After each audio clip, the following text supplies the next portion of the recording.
Hello students, welcome to your English class. Today I am going to take a new chapter from another book of class 11. This is the first chapter of the book Snapshot.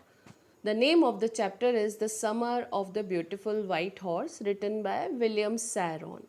Now before starting the text part of the chapter, we will know about the introduction of this chapter. This chapter, The Summer of the Beautiful White Horse, is narrated by a 9-year-old boy named Aram. He is a member of an Armenian community living among the lush fruit orchards and vineyards of California. Basically, this story is about two poor Armenian boys who belong to a tribe whose hallmarks, whose identity marks were trust and honesty. Now we are coming to the text part of the story.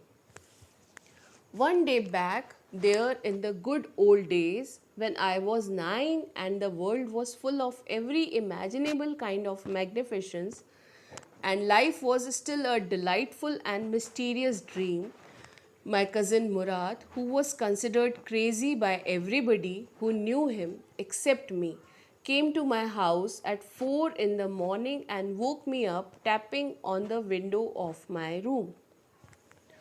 Through this first paragraph, we come to know that another main character of the story is Murad, who is cousin of Aram. Murad is 13-year-old boy and Aram is 9-year-old boy.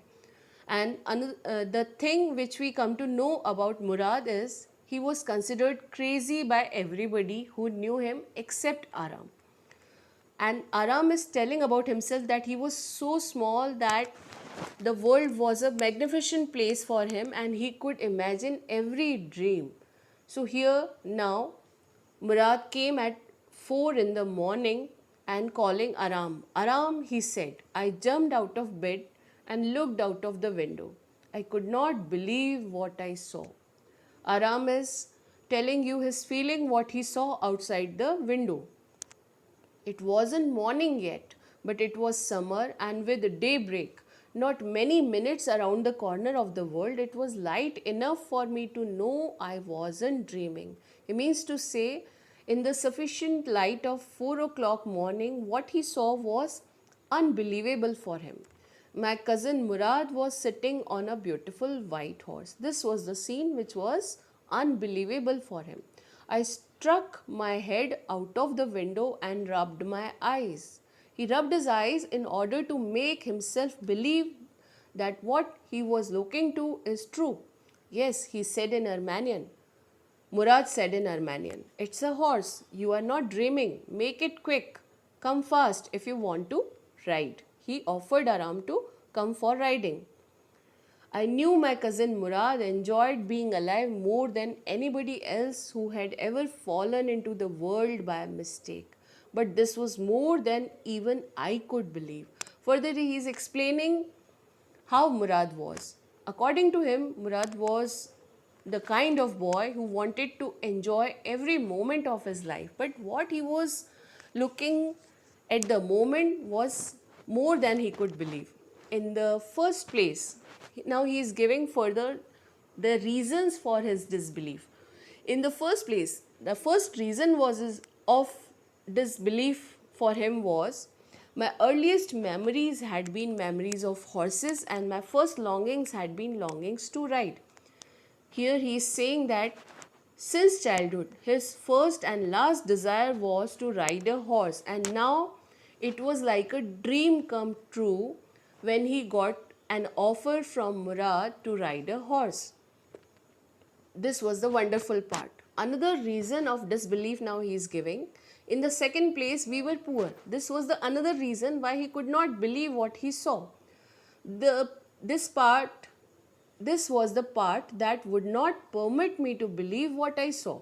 We were poor, we had no money, our whole tribe was poverty stricken.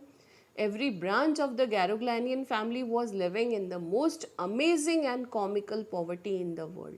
This reason he is giving of his disbelief, and he is calling the poverty they were living in as comical and amazing. That means they were very, very poor.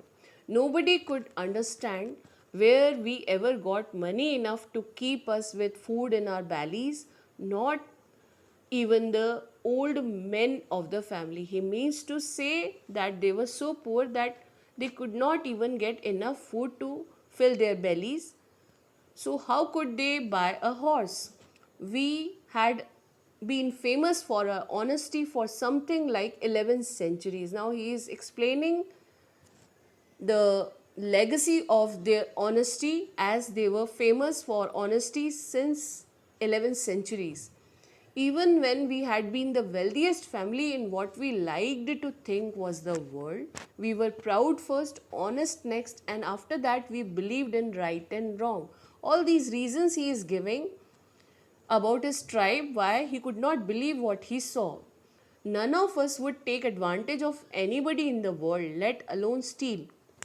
Here he is using the word steal because what he saw he could not believe. He was thinking that Aram had stolen the horse, which he could not believe, as according to him they were proud first, honest next, and after that they believed in right and wrong. So it was unbelievable for him that Murad could steal a horse. None of us would take advantage of anybody in the world. Consequently, even though I could see the horse, so magnificent, even though I could smell it, so lovely, even though I could hear it breathing, so exciting, I could not believe the horse had anything to do with my cousin Murad, or with me, or with any of the other members of our family, asleep or awake, because I knew my cousin Murad could not have bought the horse. So he means to say that he was very sure that Murad could never buy a horse, as they were very poor, and if he could not have bought it, he must have stolen it. And I refuse to believe he had stolen it, as according to him, their tribe was famous for their honesty, so he could not believe that Murad has stolen the horse. No member of the Garoglanian family could be a thief, according to him. I stared first at my cousin and then at the horse. There was a pious stillness, a holy silence, pious stillness, and humor in each of them, which on the one hand delighted me and on the other frightened me. He means to say what he saw. He was looking to horse and Murad one by one, and that sight delighted him as well as frightened him. Murad, I said, where did you steal this horse? He asked directly the question from Murad. To clear his doubt, leap out of the window, Murad said to him. If you want to ride. That means Murad did not answer his question. Instead, he called him for riding. It was true then. When he did not get the answer, he was sure he had stolen the horse. There was no question about it. He had come to invite me to ride or not, as I chose. So here the choice was of Aram whether he would like to go for riding with Murad or not. But Murad did not answer his question of stealing the horse. Well, it seemed to me stealing a horse for a ride was not the same thing as stealing something else, such as money. For all I knew, maybe it wasn't stealing at all. Here he means to say, as he was very crazy about riding horses since childhood, he convinced himself by thinking that stealing a horse for a riding purpose could not be called stealing, such as money, as they were not taking advantage of the horse in any other way. They were using the horse only for riding purpose. If you were crazy about horses the way my cousin Murad and I were, it wasn't stealing. It wouldn't become stealing until we offered to sell the horse, which of course I knew we would never do. So now further he clarifies that they were not going to sell the horse, they were only using it for riding purpose, so it could not be called stealing. Let me put on some clothes, I said. All right, he said, but hurry. I leaped into my clothes. That means he has worn his clothes hurriedly. I jumped down to the yard from the window and leaped up onto the horse behind my cousin Murad. That year we lived at the edge of town. on Walnut Avenue. Behind our house was the country. Country here means village. Vineyards, orchards, irrigation ditches, all these places were there surrounding their house, and country roads. In less than 3 minutes, we were on Olive Avenue. And then the horse began to trot, began to run fast. As they came to the road, the horse began to run fast. The air was new and lovely to breathe. This was a new kind of feeling for Aram as he rode the horse for the first time. The feel of the horse running was wonderful for him. My cousin Murad, who was considered one of the craziest members of our family, began to sing. He began to roar. Further, he tells us about the happiness of Murad, that Murad was so happy riding the horse, he started to sing. And here, Aram clarifies that Murad was not a very good singer, he was kind of roaring, not singing. That's all for today. Further part of the chapter we will take tomorrow. Till then, thank you.